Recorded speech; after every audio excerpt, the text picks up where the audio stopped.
نحمده ونصلي على رسوله الكريم اما بعد فاعوذ بالله من الشيطان الرجيم بسم الله الرحمن الرحيم قال الله تبارك وتعالى في كلامه المجيد والفرقان الحميد يا أيها النبي جاهد الكفار والمنافقين واغلظ عليهم ومأواهم جهنم وبئس المصير صدق اللہ العلی العظیم۔ بات چل رہی تھی جماعت صحابہ اکرام کی اور خاص کر سیدنا امیر معاویہ بن ابی سفیان رضی اللہ تعالی عنہ کی۔ بعض حضرات جو اعتراض کرتے ہیں صحابہ اکرام کے کچھ اعمال پر، کچھ معاملات پر اور ان کی زندگی کے کچھ لمحات پر، تو اس کے بارے میں دو چیزیں میں آپ کے سامنے رکھوں گا۔ پہلی بات تو یہ ہے کہ جماعت صحابہ اکرام میں اور منافقین میں بہت فرق ہے، دونوں ایک علیحدہ جماعتیں ہیں۔ منافقین کے ساتھ حضور علیہ الصلوۃ والسلام کا رویہ اور تھا، جماعت صحابہ اکرام کے ساتھ آپ کے معاملات اور تھے۔ حضور علیہ الصلوۃ والسلام نے اپنی پوری زندگی صحابہ اکرام کے ساتھ جو معاملہ فرمایا، جو محبت اور اخوت، دینی اخلاص، دین کے معاملات، مختلف قسم کے شواہد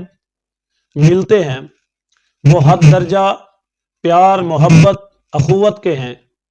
قربت اور تعلق کے ہیں، علم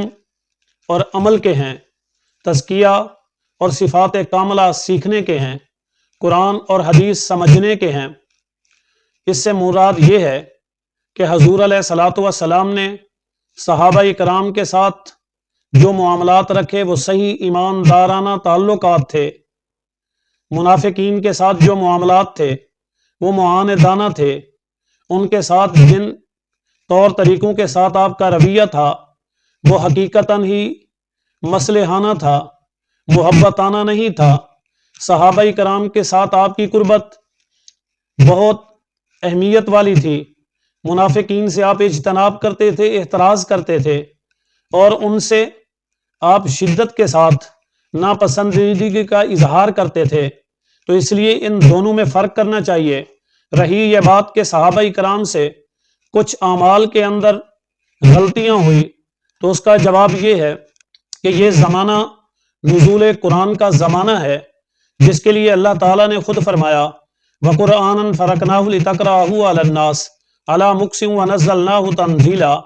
کہ اس زمانے کے اندر تھوڑا تھوڑا قرآن مجید اترتا رہا تاکہ صحابہ اکرام کی اصلاح کی جائے، ان کی زندگی کے معاملات کو سدھارا جائے۔ جس انداز سے وہ پہلے چلتے آ رہے تھے، ان تمام حالات سے اور ان پر جو بھی احکام نافذ ہو رہے تھے، حلال اور حرام کے، اچھائی اور برائی کے، نیکی اور بدی کے، یہ تمام معاملات ان پر تدریجاً نافذ ہو رہے تھے، جس کے لیے فرمایا کذالک لنثبت بہ فؤادک ورتلناہ ترتیلا۔ اب نفاذ کے زمانے میں، اب سکھانے اور سمجھانے کے زمانے میں اگر کوئی کمی پیشیاں ہو جائیں تو ان کو کمی پیشی یا غلطی نہیں کہتے، بلکہ وہ سیکھنے کا ایک درجہ ہوتا ہے، سیکھنے کی ایک کیفیت ہوتی ہے، اور اس سیکھنے کی کیفیت کے اندر ہر ایک سے کچھ نہ کچھ معاملات میں غلطیاں ہو جاتی ہیں۔ چاہے وہ کسی بھی کام کو سیکھا جائے تو سیکھتے ہوئے غلطیوں کا سرزد ہو جانا یہ اعتراض نہیں بلکہ یہ اصلاح ہے، اور یہ اصلاحی معاملات ان کے اندر چل رہے تھے۔ ہم ان کو کبھی انداز سے نہیں دیکھتے، بلکہ ان کے ساتھ صحابہ اکرام کی زندگی کے تمام معاملات کو سنوارا گیا، انہیں سکھایا گیا، انہیں سمجھایا گیا، انہیں بتایا گیا، ان کی رہنمائی کی گئی، انہیں صراط مستقیم ہدایت کی طرف لایا گیا۔ اللہ رب العالمین نے حضور علیہ الصلوۃ والسلام کے ذریعے ان کی تربیت کر کے، تزکیہ کر کے انہیں کامل اور مکمل بنایا ہے۔